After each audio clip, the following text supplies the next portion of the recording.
Hey guys, it's Melanie. Welcome back. I hope your day is off to a great start. We are going to be chit-chatting about perimenopause in this video, so if that is not a topic that you are comfortable with, I completely understand, and I'll see you in the next one.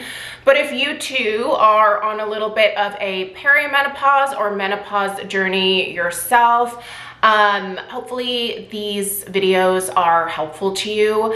I know that for me personally, I have been utilizing YouTube and Instagram to literally gather all of the information that I can regarding this particular topic because it's just hitting me so hard at this point.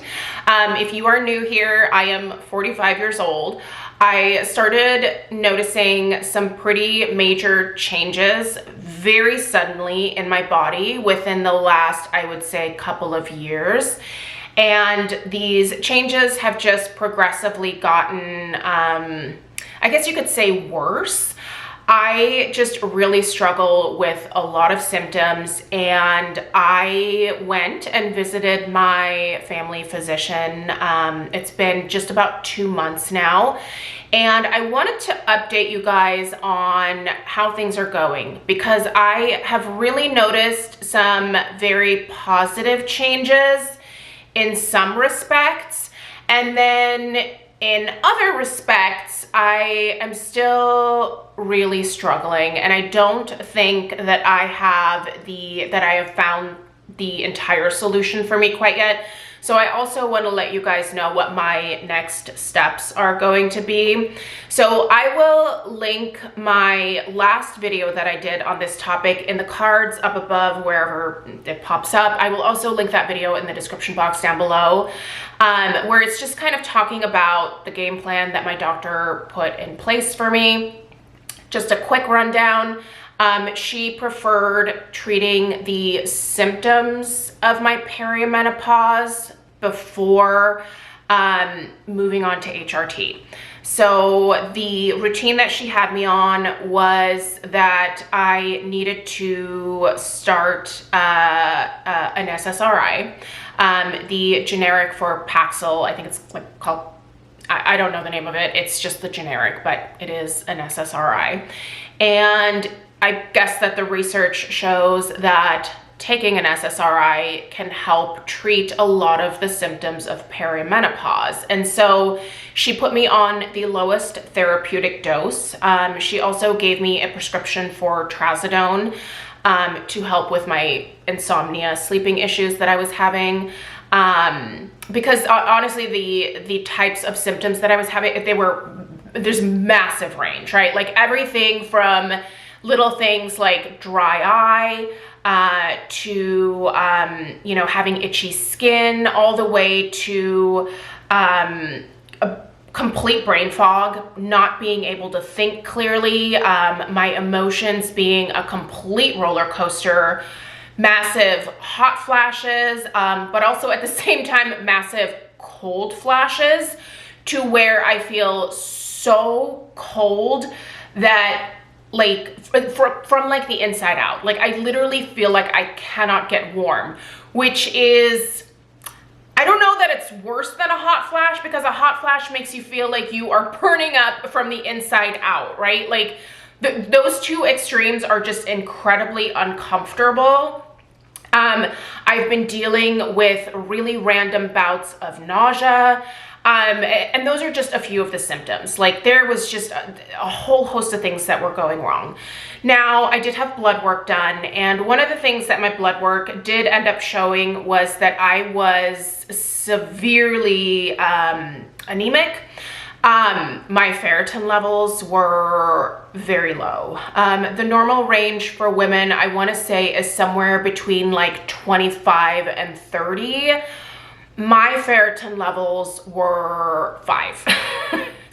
I had no very, very little, I guess I should say, iron in my system. That is caused by two different things. I am bleeding also a lot more now, and this is another one of my symptoms, is that my monthly flow, which I am still getting my periods every month, it like fluctuates now. I can no longer count on like an exact day for it to start, whereas that was like a thing my whole life. Now I just get surprised. And the flow is significantly heavier. And when I mean significantly, I mean probably 2 to 3 times what it normally was in the past. And I have to say that I've been blessed my entire life. I never dealt with bad periods. Never. I'm getting it now. I'm getting it now. But never once in my life did I really ever deal with cramps. Never once in my life did I really have a flow that was excessive. Everything was just always very normal for me in that department. Even when I was on my period, I was still able to function. I mean, sometimes, you know, I would get like a migraine here and there, or I would feel sluggish, or I might have like a mild cramp for like, you know, an hour or something, but like nothing severe at all. Not like some of my girlfriends. I felt awful for some of my girlfriends growing up because they were just dealt just a really bad hand when it came to that. But now my flow is significantly higher, and it was leading to like some blood loss. I also have another condition, which I won't really get into, that also has led to bleeding. And I was just losing just a lot of blood, quite a bit. And it turns out that a lot of my hair loss probably was finally, oh, here comes my dog, was mostly probably due to the severely low ferritin levels that I had. So I'm taking an iron pill. I'm actually doubling up on iron right now because I also need to build the reserves back. But I'll tell you guys how like some of the symptoms have been improving just in terms of the hair loss when we get to that point. But I just want to kind of let you know what medication right now that I'm taking. So I'm taking the iron pills. I do take them with a liposomal vitamin C to help the absorption of the iron.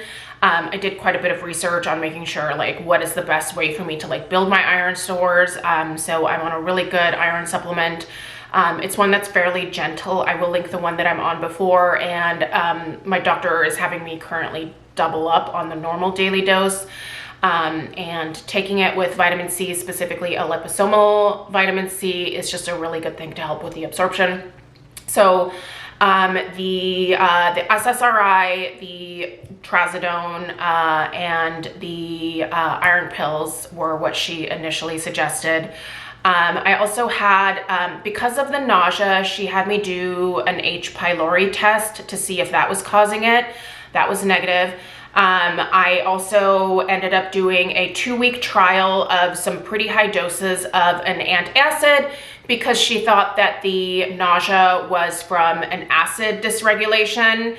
It has nothing to, there's no problem with my acid regulation. That's fine. So that test, basically, I was still getting nauseous the exact same way. So that trial basically was like, you don't have a problem there. So I guess it is then related potentially to the perimenopause symptoms. I have read that a lot of women can experience that nausea when they have estrogen spikes.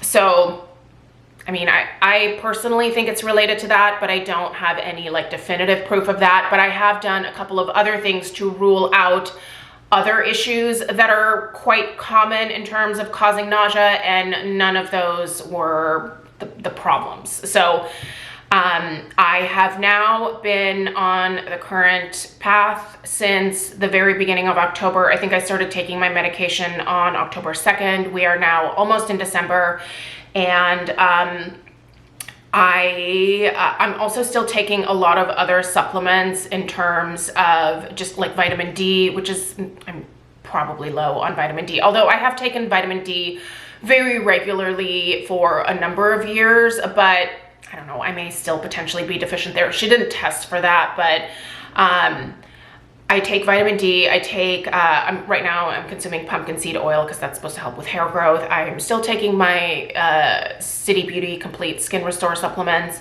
I'm also taking a DHT blocker. So I've kind of like scaled down my supplementation just a little bit. And by the way, there are a lot of people who were telling me that, like I was having thyroid issues. I'm not having any thyroid issues. I can assure you that she tests my thyroid actually very frequently because of another condition that I have. So, yeah, my thyroid is fine, guys. I promise you.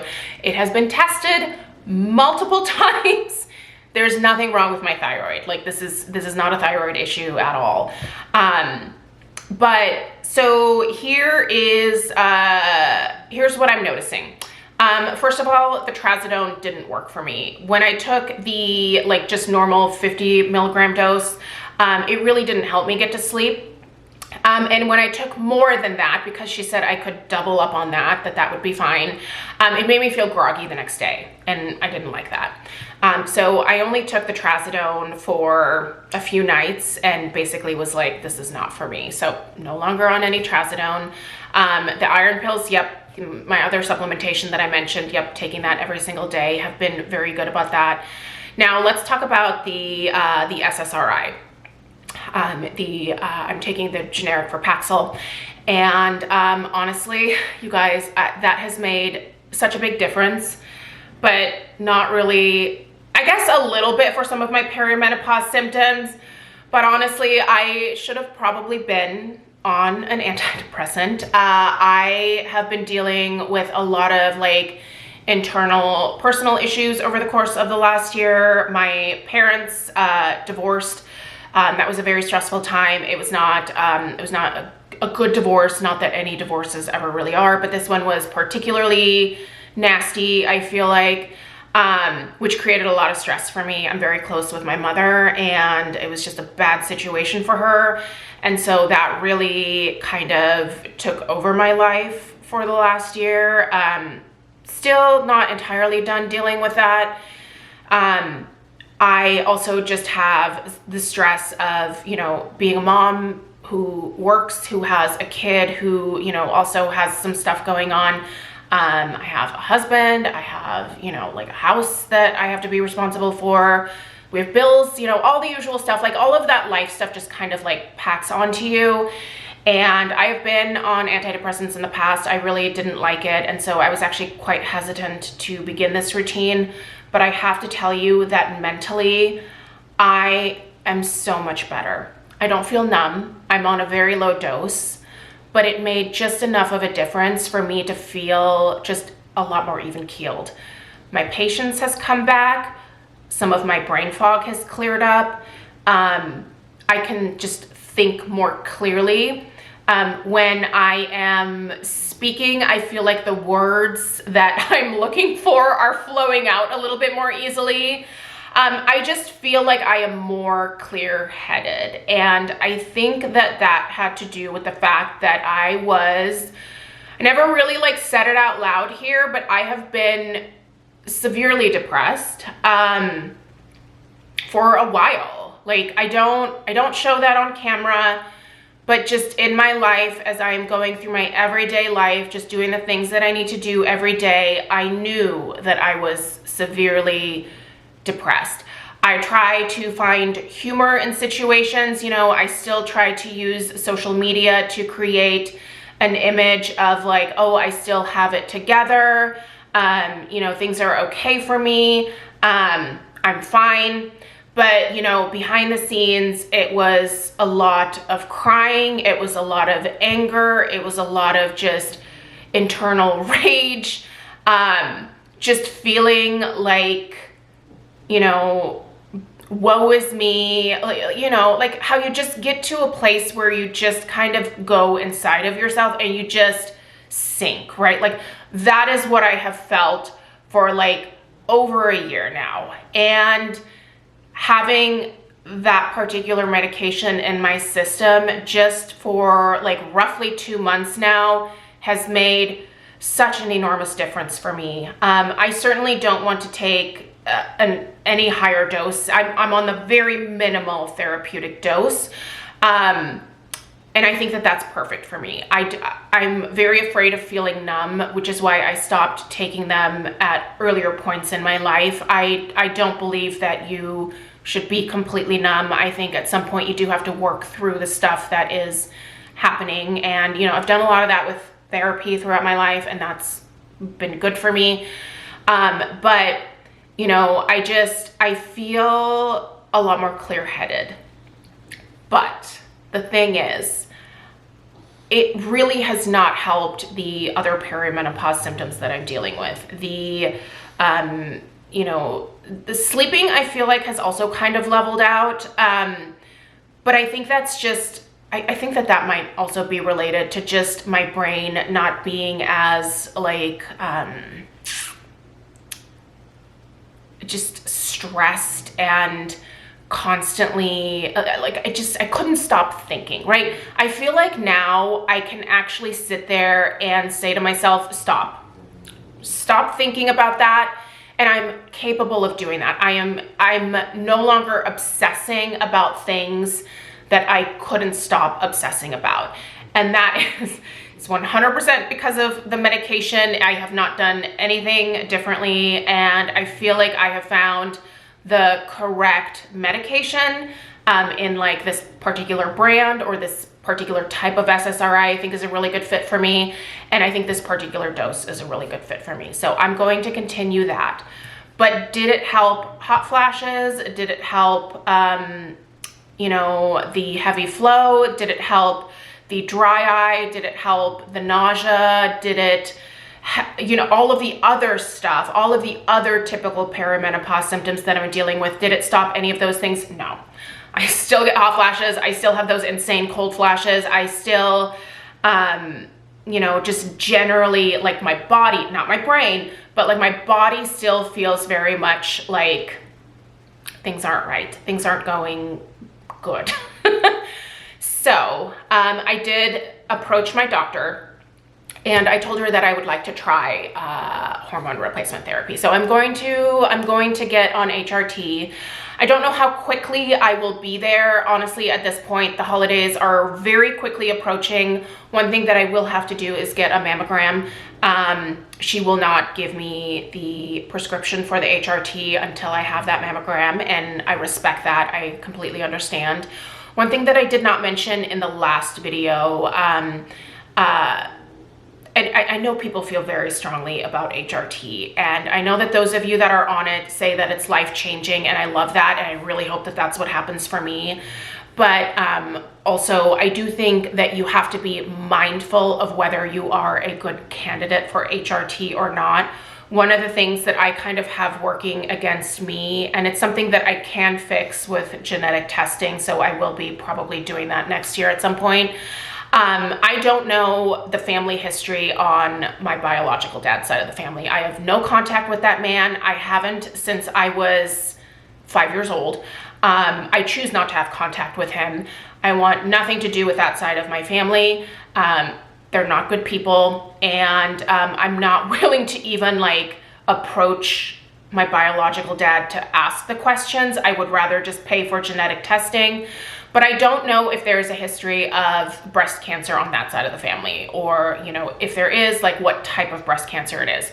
Here's the thing with HRT. It does not cause breast cancer, and I do not want to say that, but if you get the type of breast cancer that is fed by hormones, if you are on HRT and you happen to get that particular type, it can cause it to proliferate extremely quickly, which not a good thing. So I'm not like saying this to be like scary about it or to scare people out of getting HRT. I think you can be on HRT as long as you know your family history, or you have had some type of genetic testing and you really understand, you know, what you have floating throughout your body, what it could potentially cause. But I know that from my mom's side that there have been a couple of women that have had breast cancer. I don't know what type, but it was like, you know, aunts, like just on one side, like kind of far removed. So I still feel comfortable starting HRT and then going and getting that genetic testing at some point next year. But I think that, you know, just starting out with like a baseline mammogram will be good no matter what. I'm 45, so I probably should be doing that anyway. And I'm willing to have the yearly mammograms. I'm willing to pay for that. You know, I'm sure insurance isn't gonna love that, but I'm willing to try the HRT to see if it helps to improve the other symptoms, because right now, if I had to put a percentage on like how much better I'm feeling, I would say that I am feeling 40% better. That 40% is definitely all the stuff in my head, the stuff that the SSRI is addressing. And that part of it was a big deal. You know, I wanted to blame it all on the perimenopause, but I do think that I was dealing with something outside of that as well. And it just so happens that, you know, there are some women that respond really well to treating their perimenopause symptoms with this particular SSRI. With the minimal dose, it can be life-changing for some women, and you might want to look into that. But for me, because I don't want to take a higher dose of that, because I know how that affects me and I just don't like that feeling, I want to try something else. So I'm going to get on the list to come in for a mammogram, get that done. And then probably, I'm assuming maybe in January sometime is when I will start the HRT, and I will definitely keep you guys updated on how that goes. But as of right now, that's where I'm at. That's my update. One of the things that I also want to say is that my hair loss this was one of the biggest things for me. My hair loss has slowed down significantly. It is to the point now where I'm just losing like the normal amount of hair each day. My hair was coming out in clumps, you guys. I lost probably a third, if not more, of my hair. It wasn't quite half of my hair. I still have hair left on my head, obviously, but it is significantly thinner. Like they're not bald spots, like, but it was a very diffuse loss. So I lost hair all over my head. It wasn't just in one area. This isn't like an alopecia type thing. It's like, this is all over loss from probably namely the severely low ferritin levels that just hit me like a ton of bricks. So that has slowed down significantly, and my hair is starting to very much grow back. I have been sharing all of the things that I'm doing for my hair loss, and I will do another video just about the hair loss part of this in another week or two, so I don't want to get too much into that, but I do want to let you know that the hair loss has slowed down significantly, and I couldn't be happier about it. And I'm starting to get a lot of new growth. Like, this is all new growth. This isn't breakage up here. This is all new growth. And I think probably most of that is due to the minoxidil that I have been using every single day. I actually started the minoxidil back in September, so I've been using that a little bit longer than you know, even the SSRIs or whatever else I've been doing. So the minoxidil is life-changing, and if you too are going to try minoxidil, just get the 5%. Don't bother with the 2%. But that part I am really relieved about. So my hair is starting to grow back. It's growing quite fast, to be totally honest, but it has ever since I've been on the Complete Skin Restore. It grows very, very fast, so I'm thankful for that. I think that by this time next year, my hair should mostly be back to the thickness that it was, which honestly, I have fine, thin hair. I'm never gonna have luscious, thick locks. It's not my lot in life, but that's fine. So yeah, so overall, you guys, I am feeling much better. I still have improvement that I think can be made in this situation, so I'm gonna keep going. I will continue to update you guys. I'll let you know how it goes after maybe the first couple of weeks of starting the HRT, but first things first, I need to get in for that mammogram. And then, you know, there's there's some other fun surgeries and things that I get to deal with next year as well. Not super excited about those, but here's the thing. You have to take care of your health. You have to be proactive. If you are suffering, please go talk to your doctor. If your doctor isn't listening, find a new doctor. And I know that saying that is easier said than done.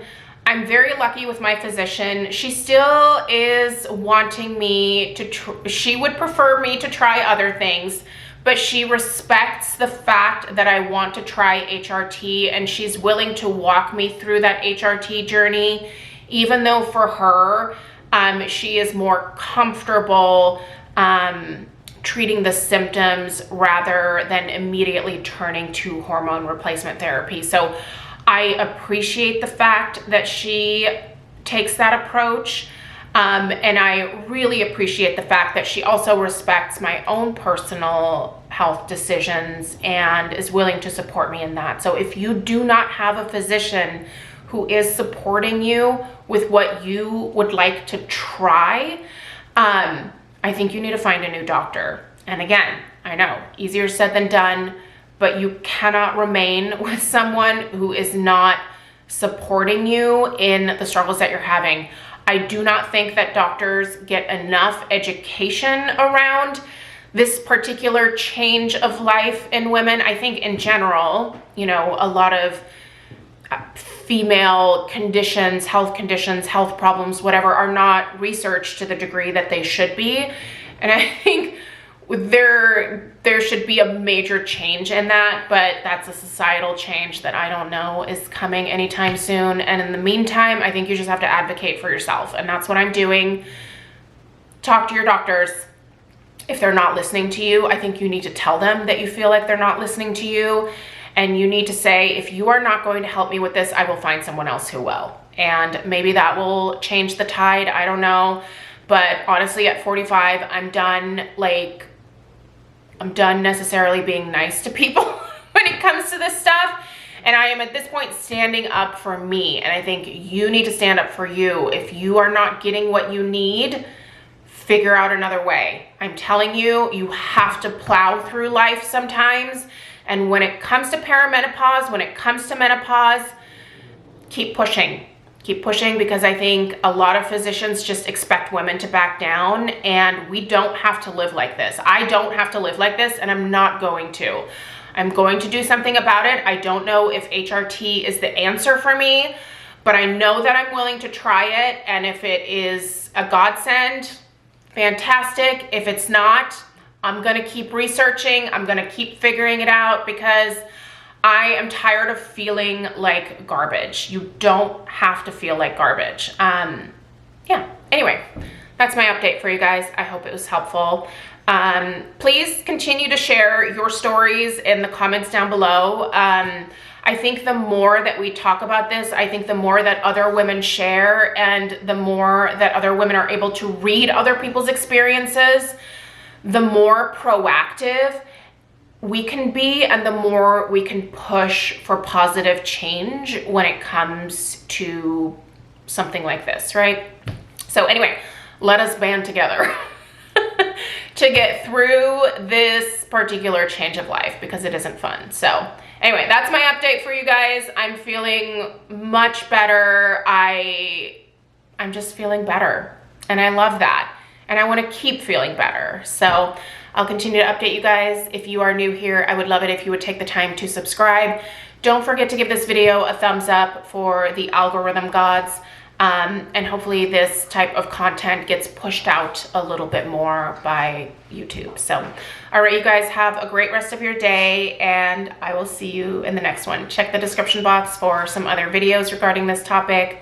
And I'll see you. Toodaloo.